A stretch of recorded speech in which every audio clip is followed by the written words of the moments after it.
কি ব্যাপার, তুমি আমার ক্যাম্পাসে কেমন আসছো? তোমাকে না বলছি কখনো আমার ক্যাম্পাসে আসবা না। আমার বন্ধু বান্ধব তোমাকে দেখলে হাসাহাসি করবে। আরে বলো, পরীক্ষা যে দিবি, অ্যাডমিট কার্ড মোবাইল সব রেখে আসছিস। হ্যাঁ শোন, আগে প্রশ্নপত্র পড়বি, যে প্রশ্নটা ভালো করে পারবি সেটা আগে লিখবি, ঠিক আছে? হ্যাঁ ঠিক আছে, মনে আছে, যাও যাও যাও যাও যাও যাও। হে ব্রো, ফুচকা চলবে নাকি? না না থ্যাংক ইউ, তোমরা খাও। তুমি এখন যাও, যাও তো, যাও যাও যাও যাও যাও। জি স্যার, এই হ্যান্ডসাম গাইটা কে রে? পরিচয় করে দিস না। আমি ওর বাবা। আমার বাবার বন্ধু, আমার আমার মানে বাবার ভাই, আমার চাচু, আমার আঙ্কেল। আঙ্কেল যাও। ও হাই, আমি মাহি। পুরা ক্রাশ খেয়ে গেছি রে, এখন থেকে আমাকে আগে বলে রাখবি। এই এদিক চাপ তো। ক্রাশ খাইতে হবে না, ফুচকা খাইতেছো, ফুচকা খাও। শোনো, আমি হচ্ছে ওর বাবা, বুঝতে পারছো? আমার আব্বু। সিরিয়াসলি? এই বয়সে ক্রাশ খাওয়া ভালো। আমি তো ক্রাশ খেতে পারি নাই, ক্রাশ খাওয়ার আগের বয়সে বিয়ে করে ফেলছি।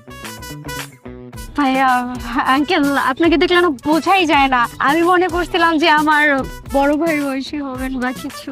তুই যা ভাবছস পুরোটাই ভুল ভাবছস। ফুচকা খাইতেছিলি, ফুচকা খা, ক্লাস টাস খাওয়া লাগবে না। আব্বু তুমি এখন যাও, প্লিজ যাও। যাচ্ছি, তো ক্রাশ খাবার দিয়ে ঠিক মতো ফুচকা খাওয়ার পরীক্ষাটা দিস।